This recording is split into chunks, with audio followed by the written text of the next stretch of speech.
여러분 안녕하십니까? 포항 MBC 뉴스입니다. 신월성 2호기가 재가동한 지 13시간 만에 자동 정지돼 원자력 안전위원회가 원인 조사에 나섰습니다. 주민들은 가동 승인 후 원자로 정지 사고가 잇따라 발생하고 있다며 불안감 해소와 함께 근본적인 대책이 시급하다고 주장합니다. 임재국 기자입니다.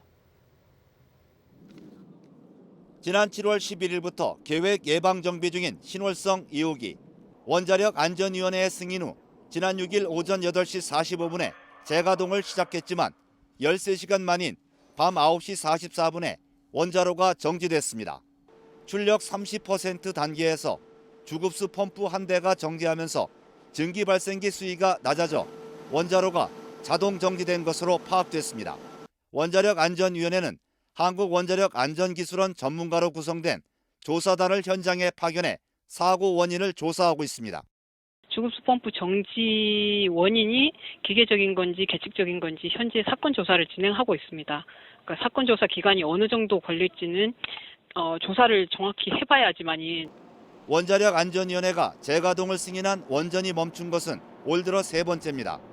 지난 5월 한빛 1호기가 재가동 승인 하루 만에 멈췄고 1월에는 한빛 2호기가 이틀 만에 자동 정지된 적이 있습니다. 이처럼 재가동 과정에서 원자로 정지 사고가 잇따르자 지역에선 불안감 해소는 물론 재발 방지책을 요구하고 있습니다.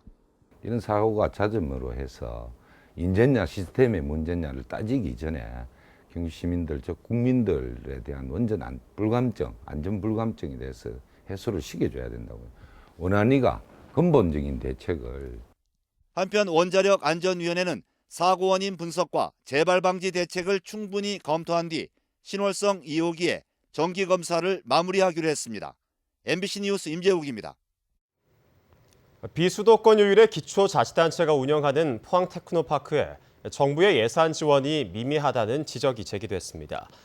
중소벤처기업부가 올해 경북에 배정한 지역 특화 산업 육성 사업 예산은 총 5개 사업에 30억 8천만 원으로 포항 TP몫은 거점 기능 지원 1개 사업 2억 2천만 원으로 7%에 불과합니다. 자유한국당 박명재 의원은 포항 테크노파크가 환동해권 사업을 담당하도록 정부 사업과 예산의 합리적인 배분을 중소벤처부에 요구했습니다. 태풍이 소멸하면서 주춤하던 유해성 적조가 남해안에서 확산세를 보이고 있습니다. 전남과 경남 남해안에 적조주의보가 내려진 가운데 국립수산과학원은 어제 오후부터 경남 남해군에서 통영시 한산면 동쪽에 적조경보를 발령했습니다.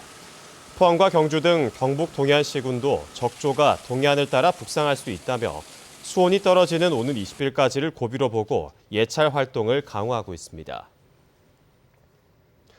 경북교육연대는 성명을 내고 다수의 고등학교에서 반강제적으로 야간 자율학습을 시키거나 성적을 기준으로 우열반을 운영하는 등 학생들이 학습 노동에 시달리고 있는데도 경북교육청은 방관만 하고 있다고 주장했습니다. 교육연대는 소수의 성적 좋은 학생들을 위해 다수의 학생들을 들러리로 만들고 있다며 학생들의 다양한 요구를 수용하는 진로교육을 위해 인프라 구축에 적극 나서라고 밝혔습니다. 한편 최근 경산의 모 고등학교에서 성적 우수 학생들을 모아 각종 편법을 동원해 특혜를 주면서 교육계에서 우려의 목소리가 커지고 있습니다. 농림축산식품부에서 공모한 2020년 기초생활 거점 육성 사업에 포항시 기북면이 선정됐습니다. 포항시 기북면은 앞으로 거점 시설을 조성해 배우마을과 네트워크를 구축하고 주민 체감형 복지 문화 서비스도 강화합니다. 이 사업에는 4년간 40억 원을 투입해 생활 편익과 문화 복지 등 기반 시설을 확충해 낙후된 정주 여건과 지역 경관을 개선하고 마을의 중심지 기능을 활성화시킬 계획입니다. 이상으로 포항 MBC 뉴스를 마칩니다. 여러분 고맙습니다.